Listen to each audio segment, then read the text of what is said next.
Deep in the waters of the Sea of Cortez, far below the sunlit surface, lurks a creature the locals call the Red Devil.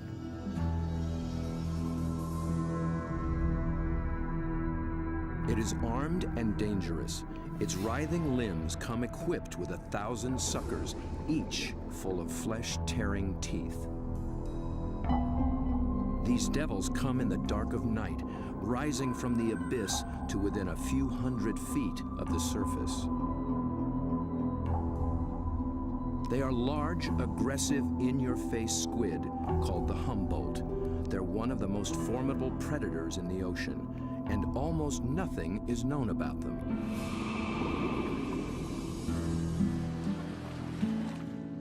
To cameraman Bob Cranston, the Humboldt have become an irresistible challenge. He's one of the few who've descended into their midst, at depths where others fear to follow. But his last encounter was a close call. It was 3 years ago in these very waters. Bob's goal was to film these beasts up close in the open ocean. The usual white filming lights create a circle of light that acts like a wall, keeping the squid at bay. So Bob descended with red lights that diffuse almost immediately.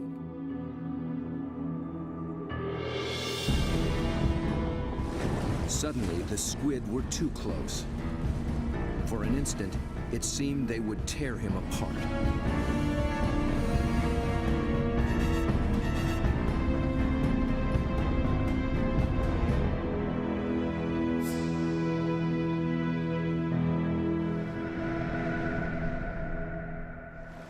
It was an intense encounter that only fueled his fascination for the Humboldt.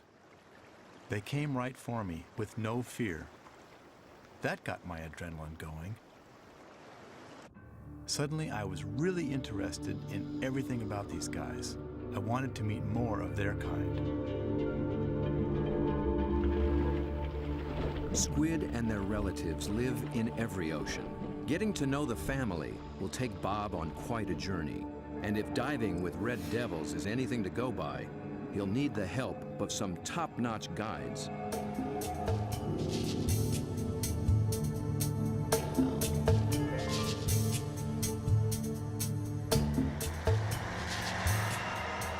Bob begins his quest far to the north in the dark, cold waters of the Pacific Northwest.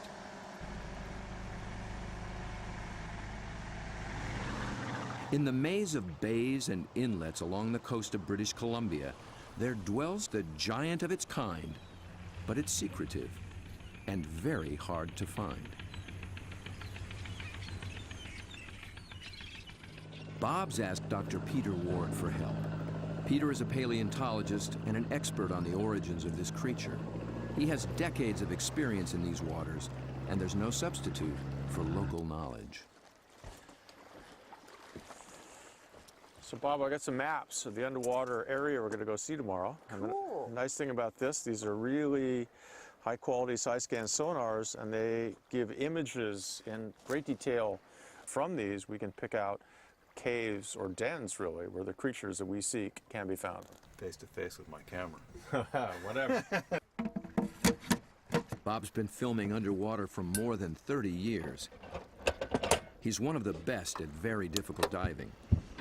It's a rebreather, a closed circuit rebreather. The CO carbon dioxide is pulled out, add a little oxygen, it comes back and you breathe it, same as the guys who walked on the moon. Fantastic. It's really cool. I can stay down there with the creatures and film them for as long as I can stand the cold. The water registers 47 degrees. Without a dry suit, a diver could slip into unconsciousness from the cold in just half an hour. Waterproof zipper. Same zipper they use in spacesuits. Only in a spacesuit, I think they pressurize it. In this suit, you get vacuum packed. Get all these fancy lights. I think that one means low. Getting a little warm. Gotta get in the water soon.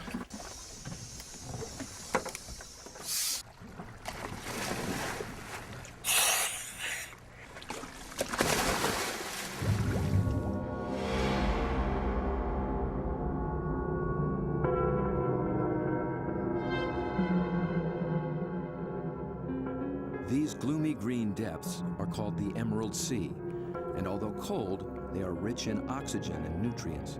The combination allows creatures to reach enormous size. Down at 60 feet, Bob and Peter pick up a trail of broken and discarded shells. A dead giveaway. Something strong and very hungry has come this way, and often.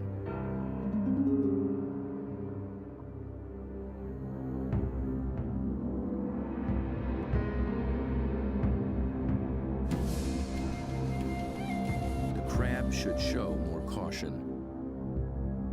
It's up against a devious and determined predator.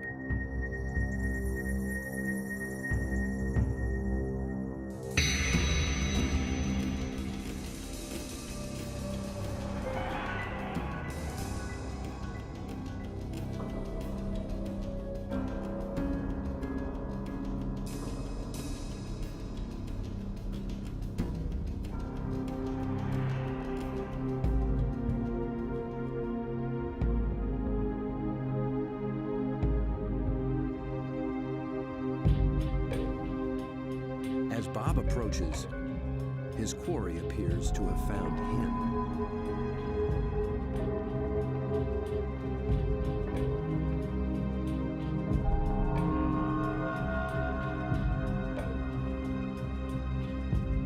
A giant Pacific octopus.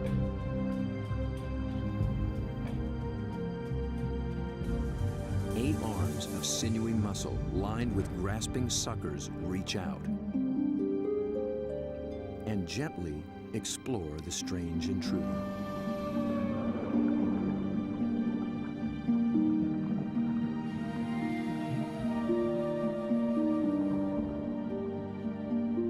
A giant can reach 20 feet from arm tip to arm tip and weigh in at 200 pounds.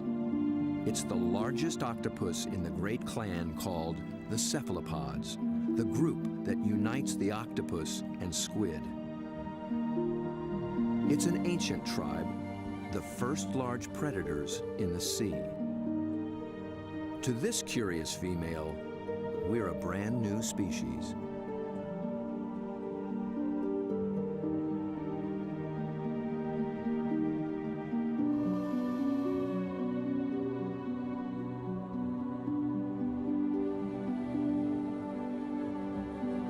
Cephalopod means head-footed, a good beginning in deciphering the octopus's amazing design. The head and body are encased in a large, soft sac, and the foot, derived from its distant relatives, the clams and snails, has become a siphon, a water jet to propel it in any direction.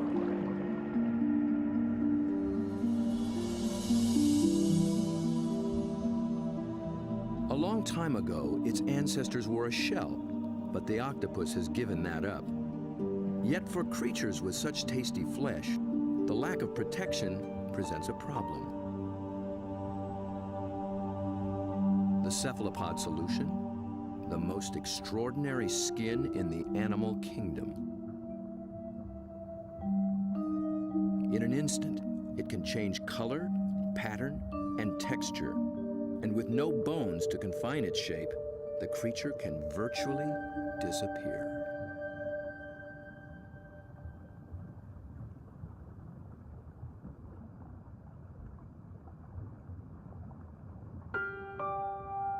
Another female lies sequestered in her den, tending to her brood of eggs.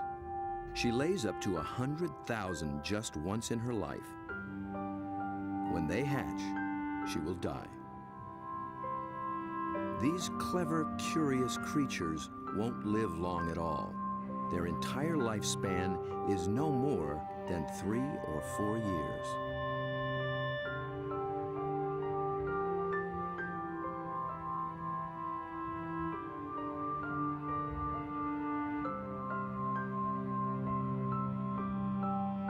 The transparent babies are no bigger than a grain of rice, but within a year, they'll be giants.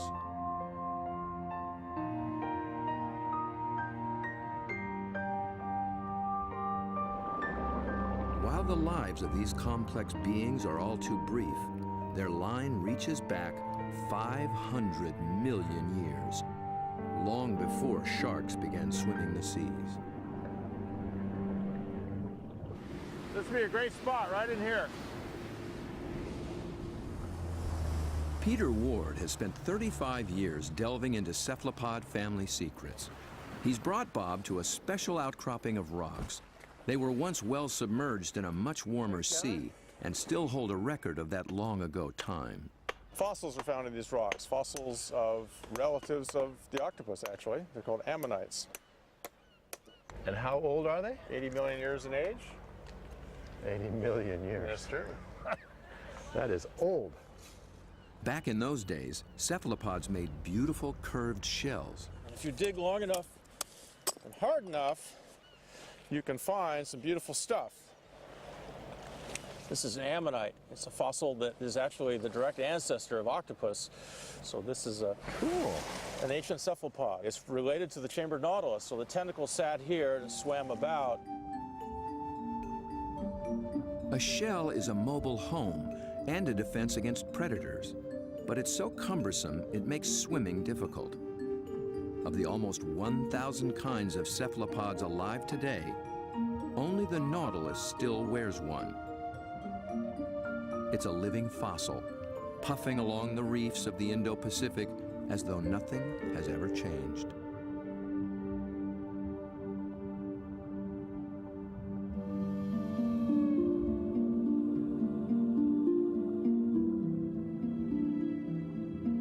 Bob returns for one last dive with the octopus.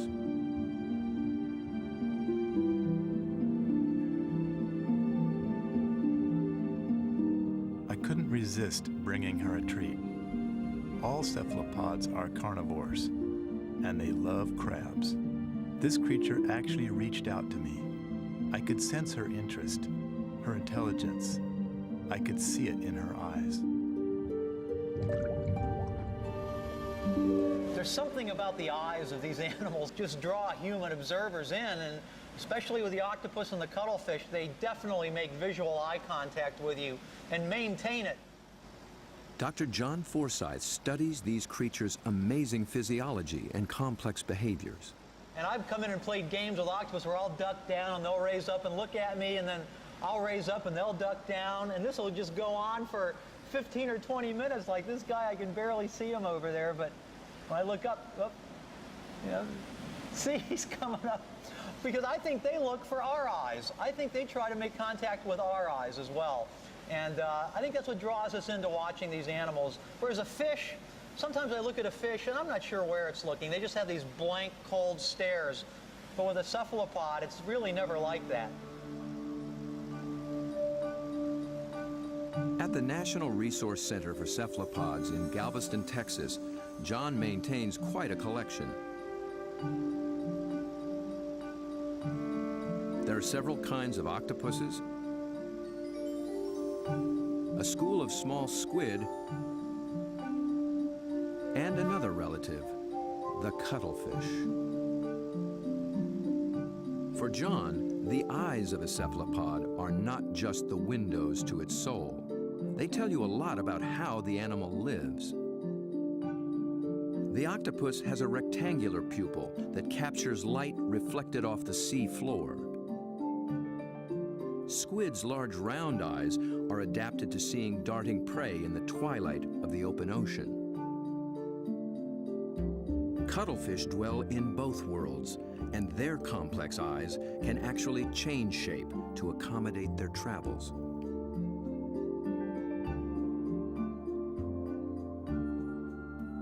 But it's not in their eerie eyes that cephalopods reveal their inner feelings. It's in their remarkable skin. Millions of tiny sacs of pigment, called chromatophores, dot their skin, each controlled by minute muscles. With a little flexing, a cephalopod can flash with rippling bands of color.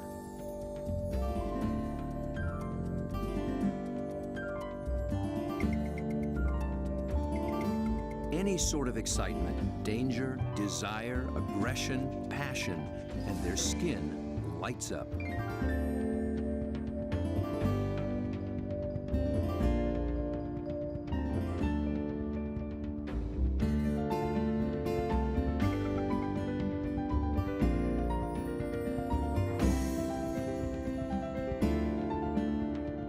For creatures with no vocal abilities at all, this is the way they communicate, in a language of light and color.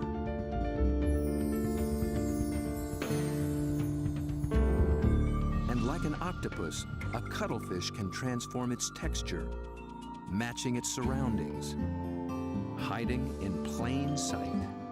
Given their camouflage capabilities, it's no wonder we're still learning just how many kinds there are.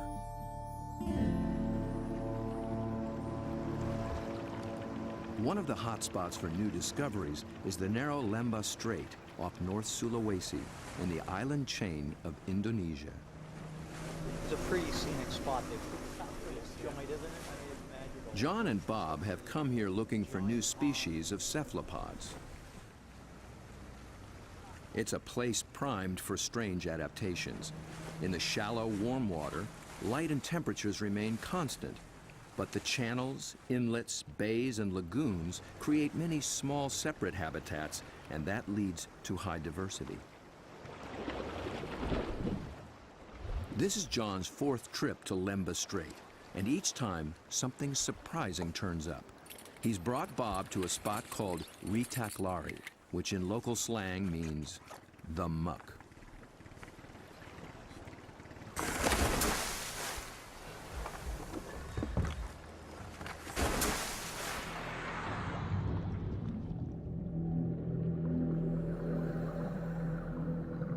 At first glance, it's a vast, flat disappointment.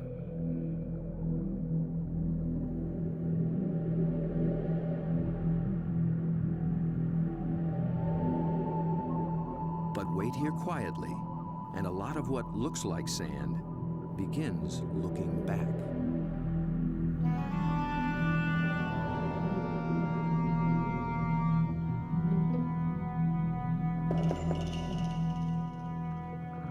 From the still of the muck to the roaring straits, a lot of effort goes into not standing out. Drifting reeds are actually floating razorfish. And the end of a few branches turn into ornate ghost pipefish.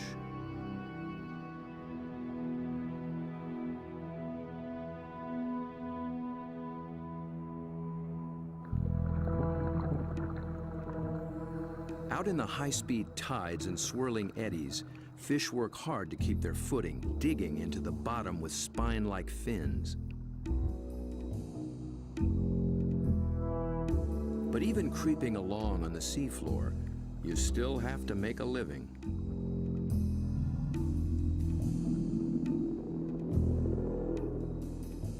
A harmless-looking weed rolling in the current is a hairy frogfish trolling for a meal.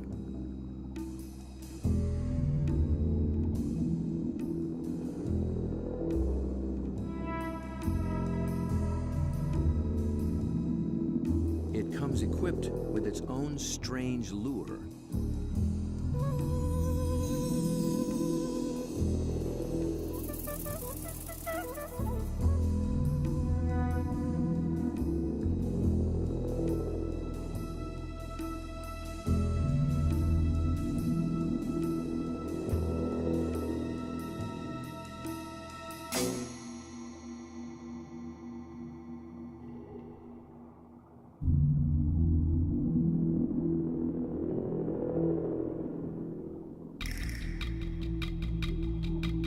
The sand offers the best retreat, but the crab has already been spotted.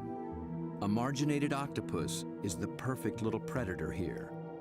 Good camouflage, good eyesight,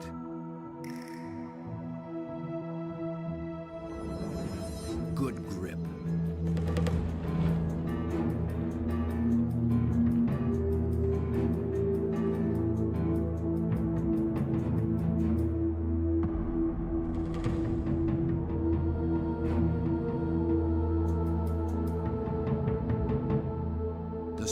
bodied octopus has one more weapon up its sleeve to subdue the crab's claws: venom. It finds a chink in the crab's armor, injects a neurotoxin, and the struggle is over.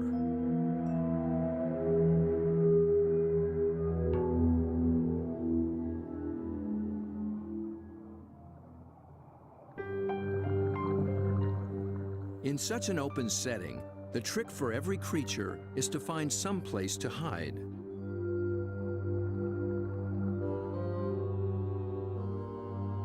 An octopus fits in just about anywhere, and John finds one tucked into a piece of discarded pipe. Perhaps there is something in cephalopod memory that recalls having a shell. Bob and John find this little octopus ambling along with a dark brown bottle tucked under his arms. The bottle turned out to be his home, and he took it with him everywhere. So I thought I'd offer him a new fancy place and see if he's interested in trading spaces.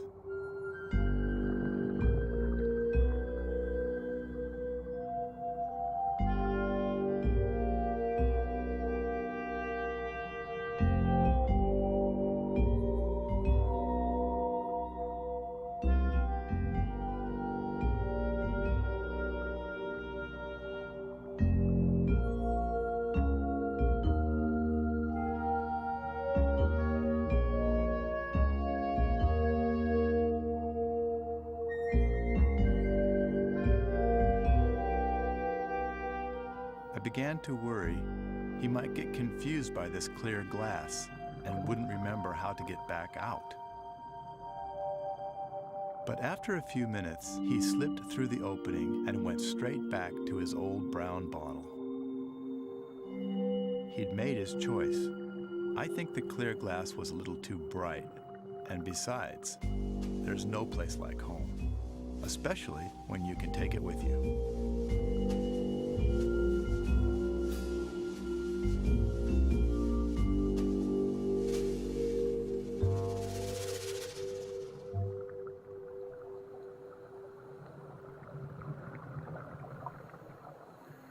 In the husks of old coconut shells, they find the pearl-like eggs of one of John's favorite creatures. It's a tiny cuttlefish that's seldom seen after it hatches. It remains so small and well camouflaged that it takes great practice to find it.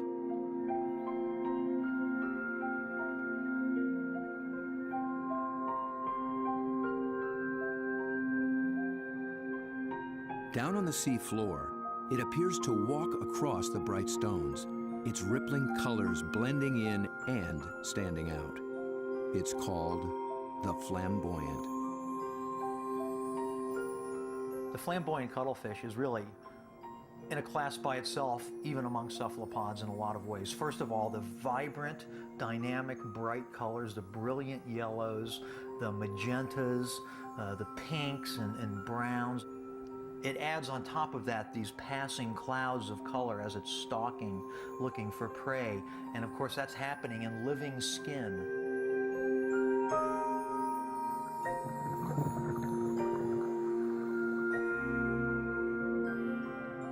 A lot of these animals are surprisingly bold. The flamboyant actually seems to like being under the lights. It begins hunting as soon as we start filming.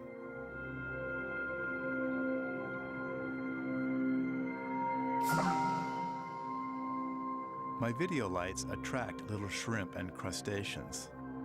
Perhaps the cuttlefish can even see better in the lights as well.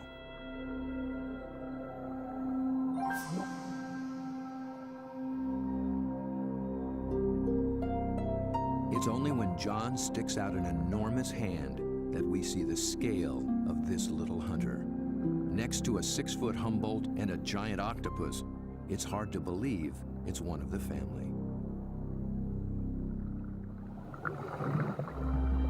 Not far away, a small octopus has been eyeing the scene. John reaches out for a better look. Every time I touch one of these animals, I'm not gripping it or holding it. My intention is never to frighten the animal in any way. However, I am trying to keep it close to where I can get a good look, but the same time, the animal knows at any moment it can get away if it wants to.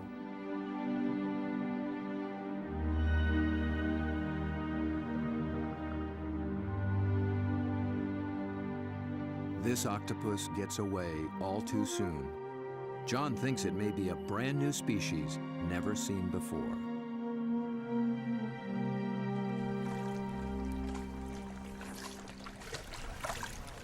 I don't know, Bob. I'm not sure what that is, but it could be a new one.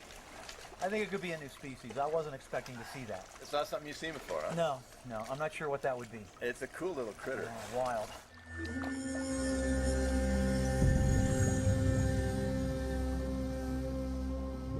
The waters of Sulawesi are full of new discoveries, and one is an octopus designed with a special brand of disguise.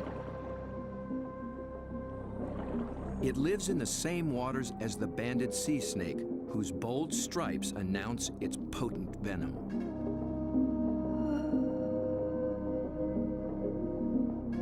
These are banded arms that can make the same impression.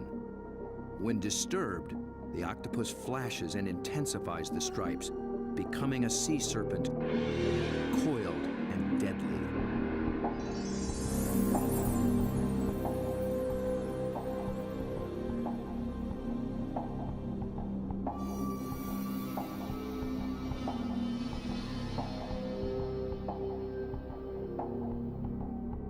The creature has not yet been named by science, but it is known to be a fraud. It's a shy nocturnal octopus, and unlike the snake, its venom is virtually harmless. Its stripes are simply a ruse to intimidate would-be predators.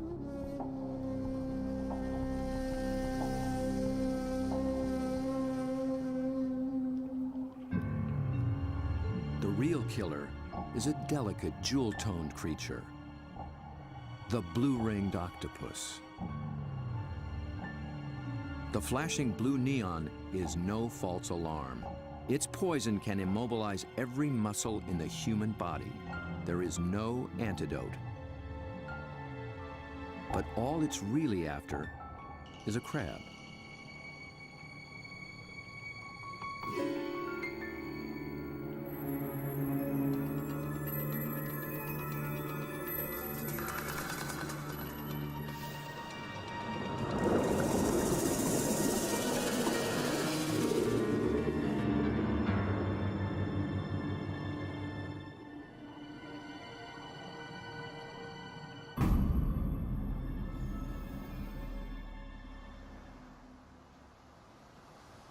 The blue-ringed is notorious along the coast of Australia, but it's one of Dr. Mark Norman's favorites.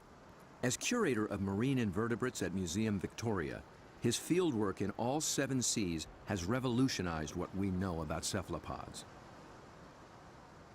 It's really hard to estimate how many species of cephalopods, or in particular octopuses, we have worldwide, because we're still in the period of discovery. They thought there was about 100 species of octopus in the world, and we've found 150 new species in the last 10 years through the Indian and Pacific Oceans and Australia and up through Asia. And these groups of animals, it's not hard to find new species. Almost everything we touch is new.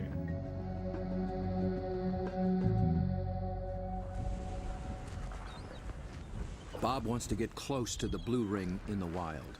So Mark, this is a shortcut to the beach? Yep, it's a great place to collect crabs. Through the graveyard, eh? Yep.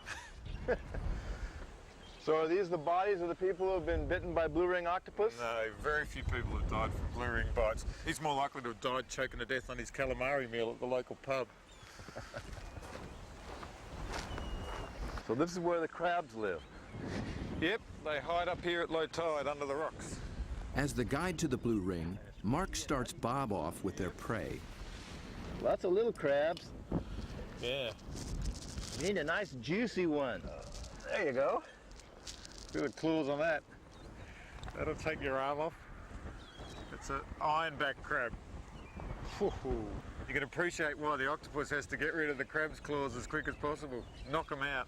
When the octopus bites them, it actually goes for those soft gaps in the junctions, like the elbows where the arm is a bit thinner, or else they bite them right on the eyeball, and it the poison goes straight down the eyeball and into the brain, so they end up paralysing the animal instantly and putting these claws out of action.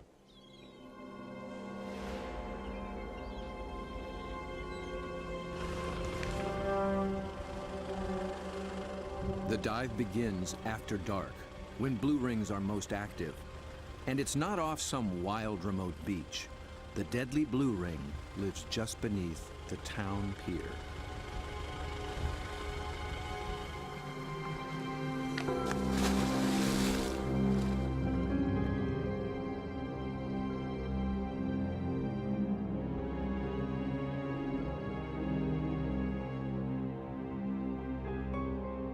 Blue ring octopus are an extremely venomous animal, and if I was to be bitten, I would probably be dead within 3 minutes.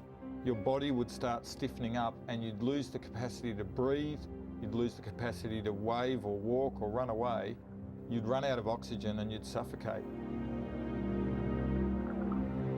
But these little animals are really shy, really secretive, and the last thing they want to do is attack humans. They don't eat humans, they don't drag people out of their cars and drag them down the beach. They just feed on crabs. But tonight, not even a crab could catch its attention. This is a male, and he's just found a female. 2 wild blue rings are preparing to mate.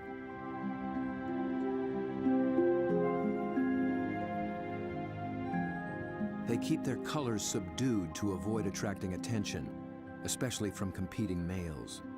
No flashing their electric blue. A temporary aquarium helps Bob film what happens next.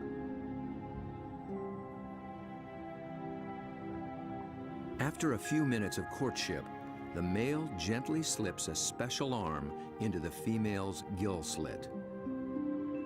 He's depositing a packet of sperm, which she will use later to fertilize her eggs.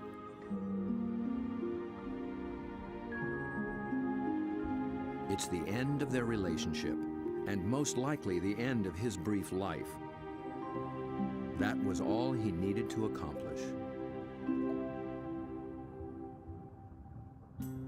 Just beneath the very same pier is another cephalopod almost never seen in shallow water. New research finds that they too pack a poisonous punch, but their bright little stripes have earned them a harmless nickname, the pajama squid. I think these cephalopods are the closest to the cartoon characters. Their little black and white suits and their little frilly lashes behind their eyes and the yellow on the top of the eyes, they're just straight out of a comic book.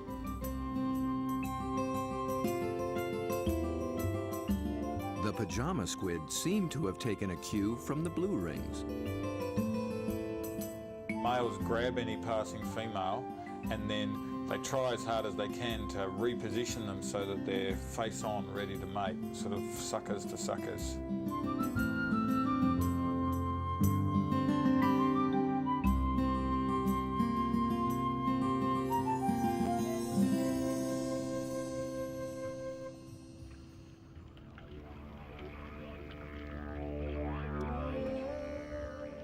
The mating season is also picking up off Australia's southwestern coast. In one small bay, giant cuttlefish have begun to assemble. They leave deep water and enter the shallows once a year for 3 to 4 weeks.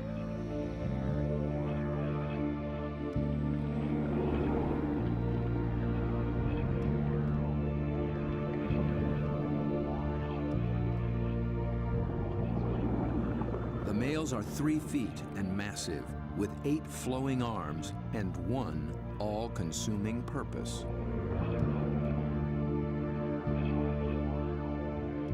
A much smaller female takes refuge in the rocks.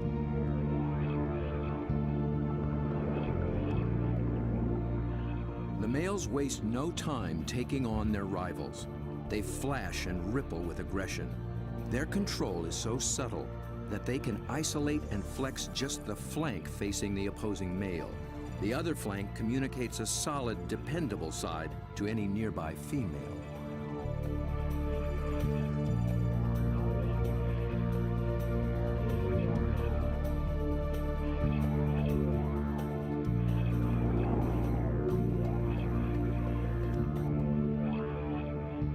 one male has claimed her and takes possession.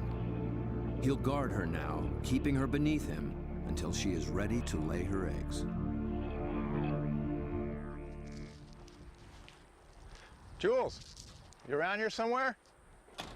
Bob is heading for this far-flung coast, but before diving with these giants, he needs to brush up on the subtleties of cuttlefish communication. This is a crazy place to meet a scientist. Julian Finn is a leading expert on the intense social dynamics of the cuttlefish. He comes to this junkyard to scrounge up special equipment for an interesting experiment. Hey, Jules. Over here, Bob. Oh, okay. Oh, there you go. Yeah, it's You into old cars? Oh yeah, I love them. I got a number of old cars and plenty of treasures in this place. Cuttlefish speak a visual language, Yeah, for and sure. Julian Where do you go? wants in on the conversation. Cars, but also got a few ideas about making something to use on these cuttlefish in Whyalla, trying to get a bit of a different shot. So Looks like junk to me. Meanwhile, the cuttlefish continue to gather.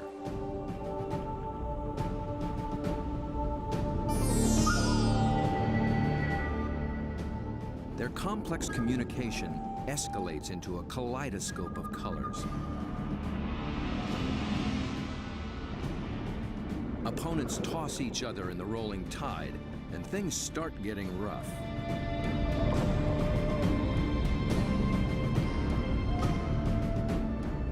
The violence can rip up their all-important skin, sabotaging a male's chance to impress and intimidate.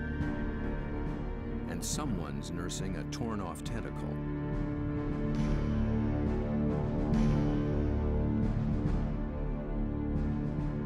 In a temporary standoff, a large male guards his female from two other heavyweights, while a little male, too small to take seriously, hovers on the sidelines.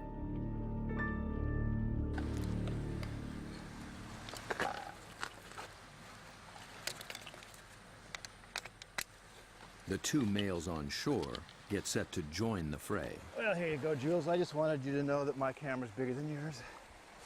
Mine's a bit different than yours, sir. Well, yours has a hubcap on the front of it. What I'm hoping to do is film the male's reaction to another male. But instead of having another male there, I'm going to have its reflection. It's when males are the same size that trouble starts, and Julian will present one with its very own reflection. He's studying the displays and the intense competition. He intends to provoke a fight. He approaches a large male who immediately responds.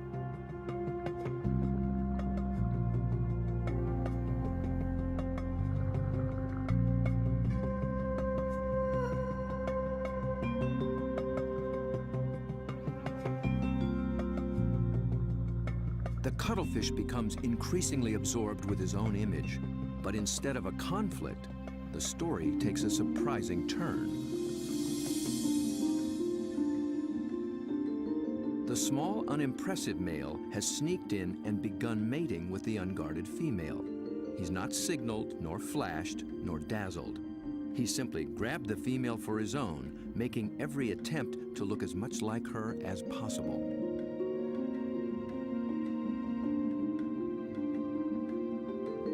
The aggressive male makes no headway with the mirror and finally moves off to resume his duties.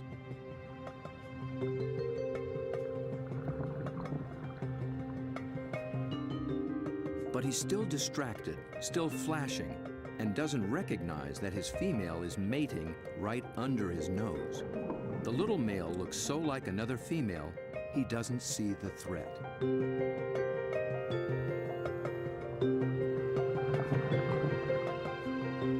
At last, he senses something's wrong and moves in to reclaim his female.